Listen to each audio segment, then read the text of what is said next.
But news.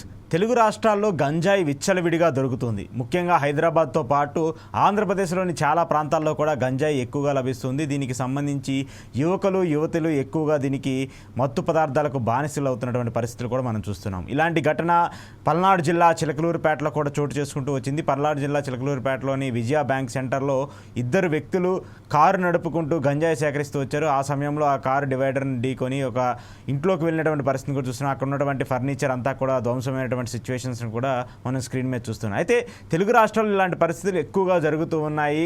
ఒక పక్క గంజాయి నియంత్రణకు ఇరు రాష్ట్రాలకు సంబంధించినటువంటి ముఖ్యమంత్రులు ప్రయత్నిస్తూ ఉంటే అలాంటి చర్యలు మాత్రం ఎక్కడా కూడా కనిపించట్లేదు. రోజు ఏదో ఒక ఘటన ఇలాంటిది బయటకు వస్తూనే ఉంది. ప్రతిరోజు ప్రతి వార్తలో మనం చూస్తూనే ఉన్నాము. రాష్ట్రానికి సంబంధించో లేదంటే ప్రాంతాలకు సంబంధించో గంజాయి స్వీకరిస్తూ దొరుకుతున్నటువంటి విద్యార్థుల సంఖ్య రోజు రోజుకు పెరుగుతూ ఉంది. చిన్న వాళ్ళ దగ్గర నుంచి పెద్దవాళ్ళ వరకు కూడా గంజాయికి బానిస అవుతున్నటువంటి పరిస్థితులు కూడా మనకు కనిపిస్తున్నాయి. ఇక ఆంధ్రప్రదేశ్కి సంబంధించి చూసుకుంటే అక్కడ హోంమంత్రి అనిత కూడా గంజాయికి సంబంధించిన వ్యవహారం మీద పూర్తిగా దృష్టి పెడుతూ వచ్చామని చెప్పేసి చెప్తున్నారు. గంజాయికి సంబంధించి ఎక్కడా లేకుండా నిర్వీర్యం చేస్తున్నామని చెప్పేసి చెప్తున్నారు. దీనికోసం స్పెషల్ టాస్క్ ఫోర్స్ని ఏర్పాటు చేస్తూ వచ్చాము. ఆ స్పెషల్ టాస్క్ ఫోర్స్ కూడా గంజాయి నియంత్రణకి పూర్తి స్థాయిలో బాధ్యతలన్నింటినీ కూడా తీసుకుంటూ ఉంది. ఎక్కడ ఏది దొరికినా కూడా లేదంటే దీన్ని ఎవరన్నా అమ్మినా కూడా స్మగ్లింగ్ కావచ్చు లేదంటే ఏదైనా చేసినా కూడా వాళ్ళ మీద కఠినమైనటువంటి చర్యలు తీసుకుంటున్నామంటూ కూడా ఇటు ఆంధ్రప్రదేశ్ హోంమంత్రి అనిత చెప్తున్నటువంటి పరిస్థితిని కూడా మనం చూస్తున్నాం. అలాగే ఇటీవల హైదరాబాద్కి సంబంధించినటువంటి పరిస్థితిని కూడా మనం చూస్తూ వచ్చాము. హైదరాబాద్లో కొంతమంది ప్రజాప్రతినిధులు డైరెక్ట్గా డ్రగ్స్ తీసుకుంటూ దొరికినటువంటి సిచ్యువేషన్స్ని కూడా మనకి తెలుసు. సో ఇటు తెలుగు రాష్ట్రాల్లో ఇంత పెద్ద ఎత్తున గంజాయి లభ్యమవుతున్నప్పటికీ కూడా దాన్ని పూర్తిగా కంట్రోల్ చేయడంలో పూర్తిగా నివారించడంలో మాత్రము ఇటు ప్రభుత్వాలు విఫలమవుతూ వచ్చాయి. ఈరోజు ఏదైతే చిలకలూరుపేటలో జరిగినటువంటి ఈ ఘటన ఏదైతే ఉందో అదంతా కూడా ఒక్కసారిగా ఆ ప్రాంతంలో ఉన్నటువంటి కుటుంబ సభ్యులందరినీ కూడా లేదంటే ఆ ప్రాంతంలో ఉన్నటువంటి జనాలందరినీ కూడా ఒక్కసారిగా భయాందోళనకు గురి చేస్తూ వచ్చింది. ఎందుకంటే ఒక కారులో ఇలాంటి ఒక వ్యక్తులు డైరెక్ట్గా గంజాయి తీసుకొని కారు అదుపు తప్పేసి ఒక ఫర్నిచర్ షాప్లోకి వెళ్ళి గుద్దేంటంత పరిస్థితి వచ్చిందంటే దాని వెనక ఎంత పెద్ద కారణాలు ఉండొచ్చు అంటూ కూడా మాట్లాడుతూ వస్తున్నారు. దీన్ని పోలీసులు సరిగా అరికట్టలేకపోవడం వల్లే ఇలాంటి పరిస్థితులు జరిగినాయి అంటూ కూడా చెప్తున్నారు. అసలు ఎందుకు ఇలాంటి పరిస్థితులు వస్తున్నాయి? ఇటు రెండు తెలుగు రాష్ట్రాలకు సంబంధించి డ్రగ్స్ ఇంత పెద్ద ఎత్తున దొరుకుతున్నా, గంజాయి ఇంత పెద్ద ఎత్తున లభ్యమవుతున్నా, ముఖ్యంగా ఇంజనీరింగ్ కాలేజీలో గంజాయికి సంబంధించి విద్యార్థులందరూ బానిసలు అవుతున్నారని చెప్పేసి ఇప్పటికే చాలా సర్వే రిపోర్ట్లు కూడా చెప్తున్నాయి.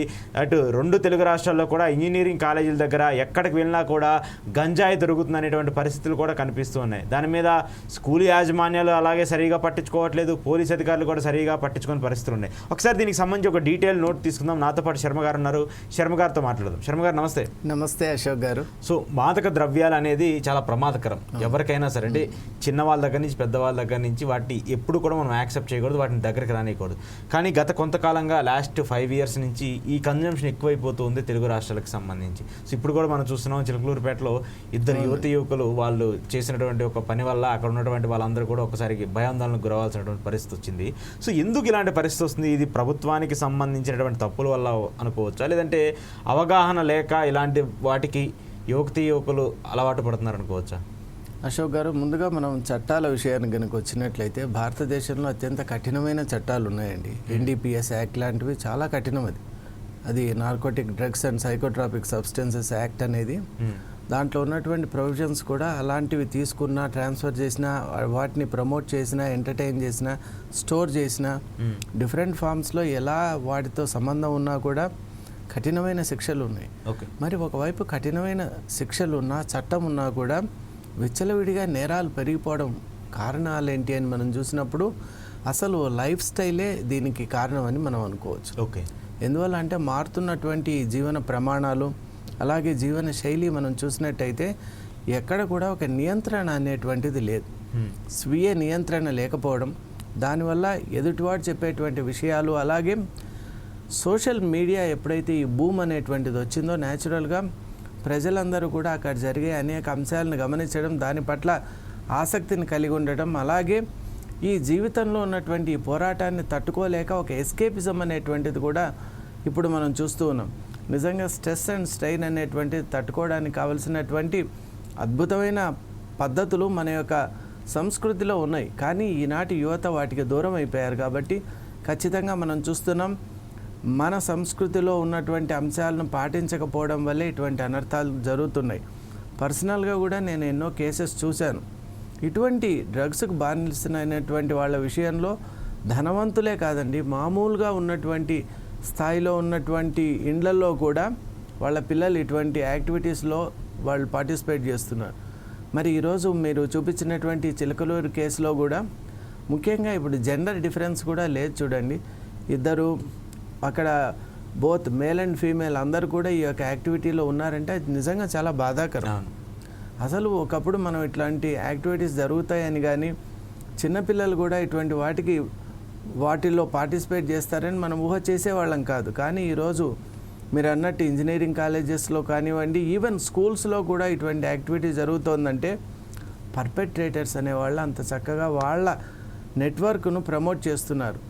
మనం ఈగల్ టీమ్స్ ఇక్కడ తెలంగాణలో అయితే ఈగల్ టీం ఉంది. మొన్ననే కొండాపూర్లో కూడా ఒక పబ్పై రైడ్ చేసి పట్టుకున్నారు. ఇలాంటివి ఎన్ని జరుగుతున్నా, అలాగే మొయినాబాద్లో ఉన్నటువంటి ఫామ్ హౌస్లో కూడా పట్టుకున్నారు. మరి ఇలాంటివి జరుగుతున్నా, పేపర్లో వస్తున్నా, ఇన్ఫర్మేషన్ ఇస్తున్నా కూడా వాటిని డ్రగ్స్ను వదలలేకపోవడానికి కారణం ఏంటంటే ఖచ్చితంగా వాళ్లకు మీరు అన్నట్టు అవేర్నెస్ లేకపోవడం. అసలు ఈ సైకోట్రాపిక్ సబ్స్టెన్సెస్ ఎలా ఉంటాయంటే ఇమీడియట్గా ఒక రిలీఫ్ ఇస్తాయండి. దానివల్ల వాళ్ళు ఏమనుకుంటారంటే ఇది ఒక పెద్ద అచీవ్మెంట్ అనుకుంటారు. ఓకే, అసలు ఇవి తీసుకునే వాళ్ళందరూ కూడా జీవితాన్ని ఎదుర్కొనే సామర్థ్యం లేని వాళ్ళుగా భావిస్తారు. అసలు జీవితం మనకు సవాళ్ళను ఎందుకు ఇస్తుందండి? మనం ఎదగడానికి ఇస్తుంది. మరి ప్రతి సవాలు కూడా మనం ఆ విధంగా ఒక ఛాలెంజ్ను మనం ఎదగటానికి ఇది ఒక సోపానంగా తీసుకున్నప్పుడు అసలు స్ట్రెస్ అండ్ స్ట్రెయిన్ అనేది మనం ఎక్స్పీరియన్స్ చేయం. అలా కాకుండా ఒక చిన్న మార్పు రాగానే, ఒక చిన్న గందరగోళం ఏర్పడగానే అసలు ప్రపంచం అంతా శూన్యమైపోయినట్టు భావించడం, సరైన కౌన్సిలింగ్ ఇవ్వలేకపోవడం, అలాగే డ్రగ్స్ తీసుకోవడం వల్ల శారీరకంగా మానసికంగా కలిగేటువంటి అనర్థాలని సరిగా మనం చూపించకపోవడం. ఈరోజు ఒకటే అనిపిస్తుందండి అశోక్ గారు, ఇటువంటి చిన్నపిల్లలందరూ కూడా ఈ డ్రగ్స్ అనేటువంటి మహమ్మారి బారిన పడకుండా ఉండాలంటే ఫస్ట్ అవేర్నెస్ డ్రైవ్స్ అనేవి మనం పెంచాలి. ఓకే, ఇప్పుడు ఉన్నటువంటి స్థాయిలో కాకుండా అంటే స్కూల్ కానివ్వండి, కాలేజ్ కానివ్వండి, ప్రతి ఆర్గనైజేషన్లో కానివ్వండి, అలాగే మనం చూసినట్టయితే ఈ సోషల్ మీడియాను మనం ఒక ప్లాట్ఫామ్గా తీసుకొని విస్తృతంగా ప్రచారం చేయాలి. పేరెంట్ కూడా స్కూల్కి వెళ్ళినటువంటి తన బాయ్ ఆర్ గర్ల్ ఎలా ఉన్నారు, వాళ్ళ యొక్క ఆలోచన విధానం కానీ, బిహేవియర్లో ప్యాటర్న్లో కానీ ఏదైనా చేంజ్ ఉందా అని గమనించాలి. అలా కనుక ఎప్పుడైతే చేస్తూ ఉంటామో అప్పుడు మెల్లగా దీన్ని కంటైన్ చేసే అవకాశం ఉంటుంది. ఖచ్చితంగా సార్, ఎందుకంటే ఇప్పుడున్నటువంటి సిచ్యువేషన్స్లో మనం ఎక్కువగా చూస్తున్నాం తెలుగు రాష్ట్రాలకు సంబంధించిన ఇలాంటి పరిస్థితులు. సో ఖచ్చితంగా దీని మీద ప్రభుత్వాలు అలాగే పేరెంట్స్ కూడా వాళ్ళ విద్యార్థులకు సంబంధించి ఏం జరుగుతుంది, వాళ్ళ పిల్లలకు సంబంధించి ఏం చేస్తున్నారు అనే అంశం మీద దృష్టి పెట్టాల్సిన బాధ్యత ఖచ్చితంగా ఉంటుంది. ఈరోజు చిలకలూరుపేటలో జరిగినటువంటి ఘటనలు ఇది ఒక్కటే బయటకు వచ్చినాయని అనుకుంటున్నాం, కానీ ఇలాంటి ఘటనలు చాలా ప్రాంతాల్లో చాలా జరుగుతున్నాయి. దాని మీద పోలీసులు దృష్టి పెట్టాలి, ఫ్యామిలీ దృష్టి పెట్టాలి, అలాగే విద్యార్థులు కూడా ఇలాంటి మాదక ద్రవ్యాలకి దూరంగా ఉండాలని చెప్పేసి ప్రతి ఒక్కరూ కోరుకుంటున్నారు. ఇలాంటి వాటికి దూరంగా ఉండి ఆత్మధైర్యంతో ముందుకు వెళ్ళాలని చెప్పేసి ప్రతి ఒక్కరూ చెప్తున్నారు.